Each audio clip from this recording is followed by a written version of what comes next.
Hello बच्चों, कैसे हैं आप सब। आशा करता हूँ कक्षा 8 में आके आपको बहुत अच्छा लग रहा होगा। बच्चों, कक्षा 8 में अब आप बड़ी क्लास में आ गए हैं, तो मन लगा के पढ़ाई कीजिएगा, क्योंकि आगे आपको बहुत आगे जाना है और बहुत सारी पढ़ाई करनी है। इसलिए मन लगाकर पढ़ाई कीजिएगा। चलिए आपकी कक्षा 8 के हिंदी के पाठ्य पुस्तक भाषा मंजरी की पहली कविता पढ़ते हैं, जिसका नाम है पुष्प की अभिलाषा। तो आइए जानते हैं कि इस वीडियो में हम क्या पढ़ेंगे। इस वीडियो में हम इस कविता का प्रसंग देखेंगे और इस कविता की व्याख्या करेंगे कि ये कविता हमसे क्या कहना चाहती है, जो कवि है वो हमसे क्या कहना चाहते हैं। बच्चों, क्या आप सभी को पता है कि इस कविता के कवि कौन हैं? इस कविता के कवि का नाम है माखनलाल चतुर्वेदी। याद रखिएगा आप सभी। तो चलिए आगे बढ़ते हैं और इस कविता पुष्प की अभिलाषा का प्रसंग देखते हैं। तो प्रस्तुत कविता जो है, जो आपके सामने यह कविता दी गई है, पुष्प की अभिलाषा, यह युगचरण नामक काव्य ग्रंथ से उद्धृत है। युगचरण नामक एक काव्य ग्रंथ है, उसी से ये कविता ली गई है। और इस कविता से क्या पता चलेगा? इस कविता में हम देखेंगे कि किस तरह पुष्प जो है वो माली से संवाद कर रहा है, माली से बातें कर रहा है। और पुष्प की अभिलाषा का मतलब है, अब यहां देखिएगा बच्चों, पुष्प का पर्यायवाची शब्द होता है फूल और अभिलाषा का पर्यायवाची शब्द होता है इच्छा। तो पुष्प की अभिलाषा का मतलब हो गया फूलों की इच्छा। याद रखिएगा ये दोस्तों, आपको परीक्षा में भी पूछा जा सकता है कि पुष्प की अभिलाषा का मतलब क्या है, या फिर पुष्प का पर्यायवाची शब्द लिखिए और अभिलाषा का पर्यायवाची शब्द लिखिए।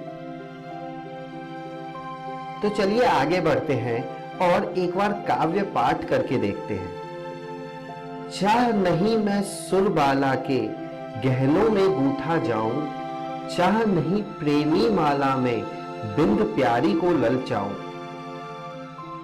आइए एक बार इनके कठिन शब्दों का अर्थ देख लेते हैं।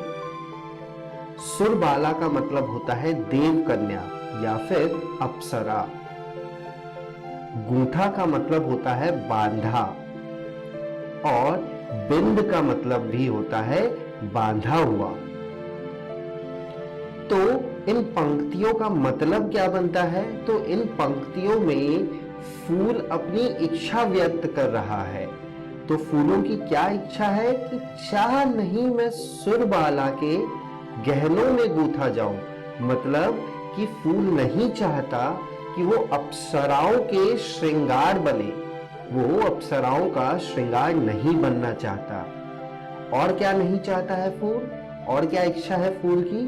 कि चाह नहीं प्रेमी माला में बिंद प्यारी को ललचाऊं, यानी कि फूल जो है वो प्रेमियों के लिए माला भी नहीं बनना चाहते हैं। तो वही लिखा है कि चाह नहीं प्रेमी माला में बिंद प्यारी को ललचाऊं, यानी कि प्रेमी माला में गुंथ कर मैं प्यारी को ललचाऊं, ये चाह भी नहीं रखती है फूल। आशा करता हूं इन 4 लाइन का मतलब आपको समझ आया होगा। तो चलिए एक बार यह नजर डालते हैं कि आज की इस वीडियो में हमने क्या सीखा।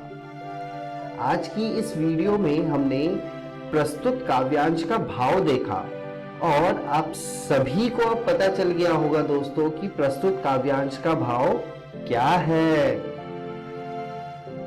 और फूल कहां कहां नहीं रहना चाहते।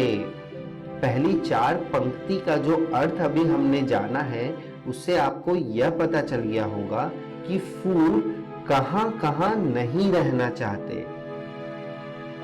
अब बच्चों, घर जाके आप लोग इन सवालों के जवाब जरूर लिखिएगा और अपनी किताब भाषा मंजरी भाग 3 की पहली कविता जो है जो पेज नंबर 1 पे है, पृष्ठ संख्या 1 पर है, उसको जरूर पढ़ लीजिएगा।